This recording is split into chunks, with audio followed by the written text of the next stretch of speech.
Salut à tous, on est en 2010, toujours à la Ferté-Gaucher, c'est déjà G-Test épisode 4, c'est parti pour 10 minutes de plaisir, générique.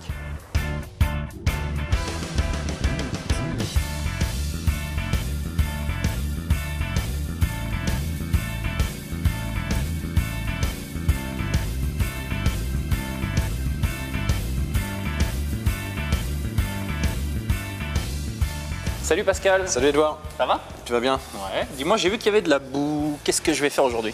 Aujourd'hui, tu as les conditions idéales pour t'éclater sur un terrain de 4x4 en 4x4. Ah, ça c'est pas mal ça. C'est pas mal. Tu vas, après avoir piloté une monoplace, après avoir drifté une voiture, après avoir piloté un avion, il va falloir que tu pilotes un 4x4 sur différents obstacles et franchissements. Ouais. Donc il va falloir de la dextérité, de la patience et un peu d'adresse aussi. Puis ouais, il faut pas avoir peur. J'imagine qu'il y aura quand même beaucoup de boue, non? Beaucoup de boue, beaucoup de boue et beaucoup de boue. Ok. Voilà. Qui c'est qui va m'aider dans cette activité? Alors c'est Pascal Pauget qui est responsable de la prestation 4x4 du pôle mécanique de la Ferté-Gaucher, qui va te montrer le maniement de son super 4x4 sur ce terrain très glissant aujourd'hui. Ok, pas de problème. Bah ça, c'est le profil G-Test. Donc Pascal, oui. Il fait froid, il y a du vent. Beaucoup de vent, oui. C'est les conditions idéales pour du 4x4. C'est clair, oui. Ouais. Ouais. Alors raconte-moi un peu ta passion, comment c'est venu ça, le 4x4? Bah, j'ai toujours été depuis tout petit dans la mécanique. Mon père avait une entreprise de terrassement, tout ça, donc les engins, les voitures dès ma première jeunesse, quoi. Ouais. Et puis bah, j'ai ici créé un petit peu les buts, donc voilà, moi je reprends l'activité 4x4 sur place, quoi. Ouais. Mais c'est quand même, ça part quand même de quelque chose. Faut aimer quand même. Il y a une petite part d'aventure, de boue, des conditions extrêmes et tout ça. L'aventure, la boue, tout ce qui est mécanique, aussi bien je dis les engins, les quads et principalement les 4x4. J'ai toujours fait du 4x4 depuis tout petit, quoi. D'accord. Et ton parcours un petit peu, comment t'en es arrivé là? Ouais, j'ai créé moi un tout petit circuit 4x4 à côté de chez moi. J'avais un grand terrain où j'avais fait avec des copains et puis le week-end on faisait. J'ai jamais vraiment fait de course en 4x4, mais j'ai toujours pratiqué le 4x4 aussi bien dans les chemins que sur terrain, quoi. Ouais. Donc c'est une vraie passion. C'est une vraie passion. Ouais. On vient de rentrer là, il y a 3 semaines avec toute l'équipe de l'AFG d'un raid au Maroc. On a fait l'Atlas, on a fait une bonne partie de désert. On a fait 2500 km en 5 jours, quoi. Ah, c'est génial. C'est génial. Hein. Bon, on n'a pas eu le même temps qu'ici. Hein. Ouais, j'imagine. Très chaud, beau temps, tout. Et puis là, on est revenu dans l'abri, faire un peu de boue, quoi. Ouais. Mais bon, c'est quand même une autre technique de pilotage, j'imagine, sur du sec. Ça doit être différent. C'est pas du tout pareil. Hein. C'est pas du tout la même technique. Là, tu vas t'apercevoir dans quelques moments que ça glisse vraiment beaucoup. Ici, on a une terre argileuse en plus. Donc, dans les dévers, ça glisse. Dans les montées, ça glisse. Et dans les descentes aussi. Il n'y a que sur les rochers qu'on arrive à bien tenir, quoi. Ok, bon, bah, on est parti alors. Alors, on est parti. Allez, c'est parti.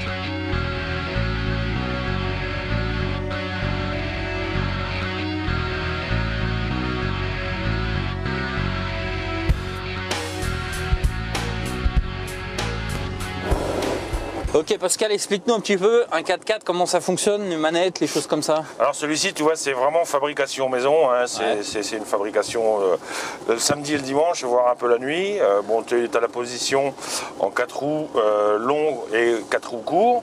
Ouais. Bon, le levier de vitesse simplement, un coupe-batterie, la pompe à essence, le démarreur et les options toit ouvrant bien sûr.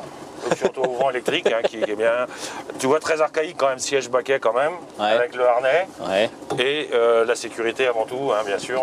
La tubulure en plus. Fait maison aussi de nuit, hein, et ça, bon voilà. Pour l'instant, je m'en suis pas servi la tubulure encore. Peut-être ça va venir. Ok.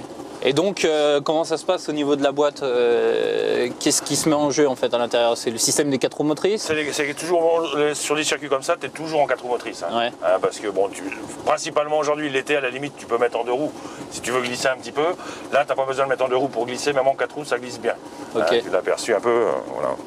Il n'y a rien c'est quasiment d'origine, quoi. Sauf bon, l'extérieur rehaussé un petit peu, coupé, rehaussé avec des cales, comme je te disais, maison, des cales de 11 cm, quoi, pour avoir un peu plus de garde au sol, quoi.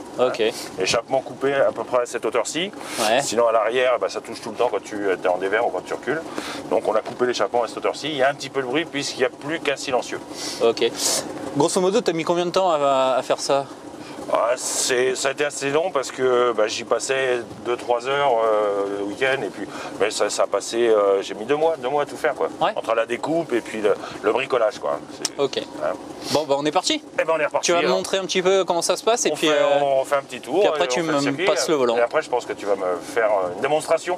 On va essayer, c'est pas gagné. Allez c'est parti. C'est parti. On va attaquer la première montée. Ouais. On va essayer d'attaquer la première montée. Bon, on a réussi. Ouais. Ah, c'est cool. Attention, ça glisse, mais c'est passé aussi. Oh, on a monté un peu l'élan, mais on est monté. Ouais, ça passe bien. Descendre, on y arrive en général.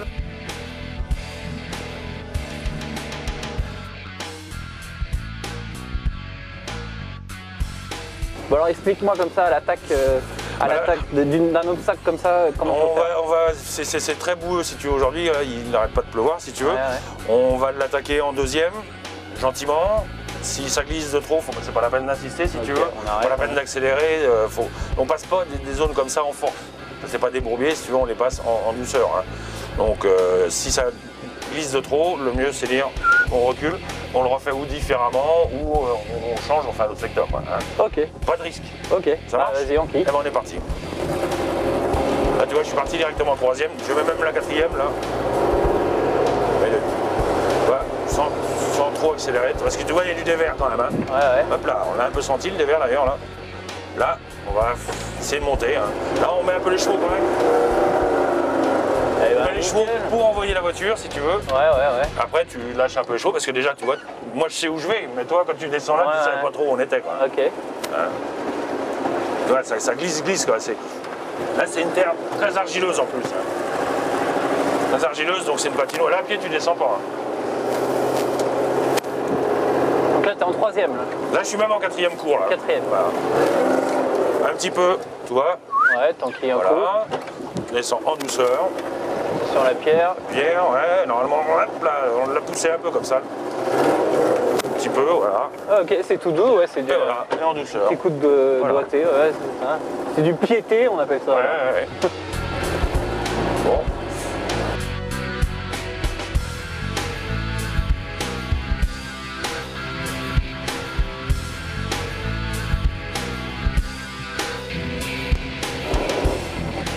Ok Pascal, Eh ben c'est parti. c'est à mon tour. Ben, c'est à ton tour. Bon, tu as vu un petit peu les bases, on va dire. Hein. Mais bon, je dis le petit coup d'accélérateur au moment pour prendre l'élan. Dès que ça accroche bien, tu relâches. Après, sur le plat, on se positionne et on descend toujours face, aussi bien la montée que la descente, toujours face à la butte, jamais de travers. Ouais. Si tu commences de travers, déjà on risque d'arriver en haut de travers. Ouais. Et si tu commences déjà de travers, c'est pas bon. Toujours face bien à la butte. Hein. Bon, je vais essayer de faire ce qu'on peut. Ben, moi, je suis bien attaché. Heureux de t'avoir connu. Ouais, t'as laissé ton groupe sur à l'entrée, c'est bon. C'est bon. Alors, ok, bon, on y va. Bon allez, c'est parti. Allez, je te fais toute confiance.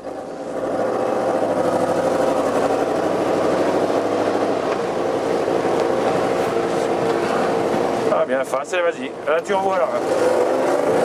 Et là, tu relâches. Voilà, bien, impeccable. Un petit coup de deuxième serait l'idéal. Regarde bien, si tu dois pouvoir plus sur ta gauche, ça serait mieux. Voilà. Et ça, tu as besoin d'accélérer. Là, tu laisses descendre. Voilà.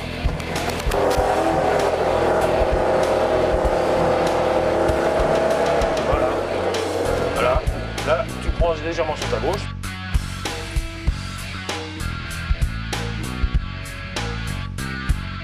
Parce que si tu accélères, tu risques de glisser. Voilà. Tu vises toujours bien la butte, tu vois. Par contre, là, normalement, on te dirait toujours les deux mains sur le volant. Ah. Et jamais la pédale, le pied sur la pédale d'embrayage non plus. Mais Toujours les mains sur le volant, jamais les pieds sur la pédale d'embrayage. Que l'accélérateur et le frein.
Ok Pascal, merci pour le petit tour.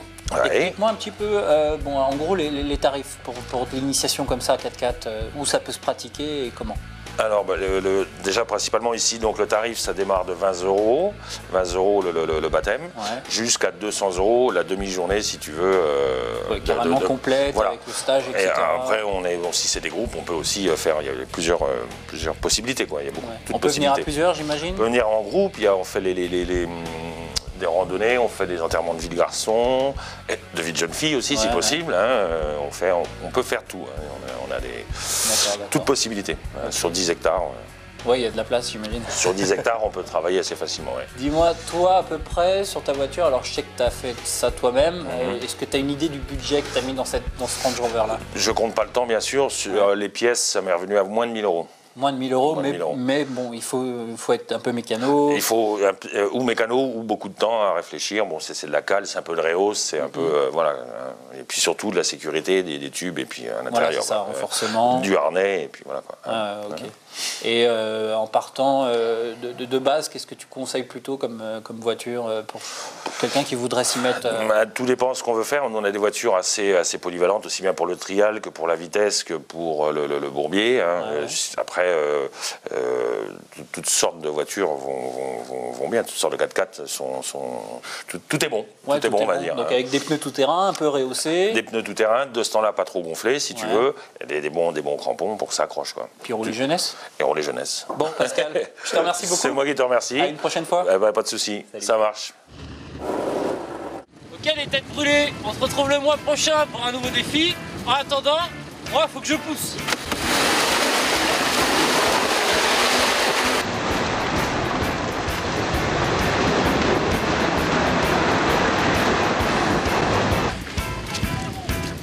C'est exclusivement sur TV77, CG Test, l'émission la plus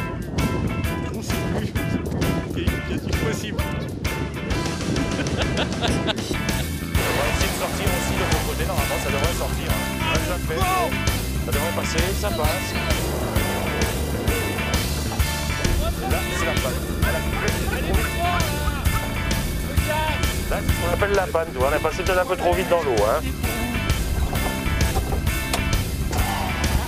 J'ai pas assez de jus, tu vois. Tuer.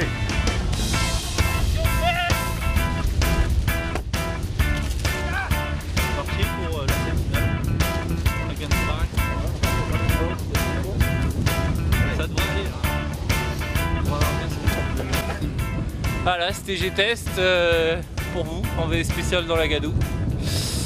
Coupé, fin du générique.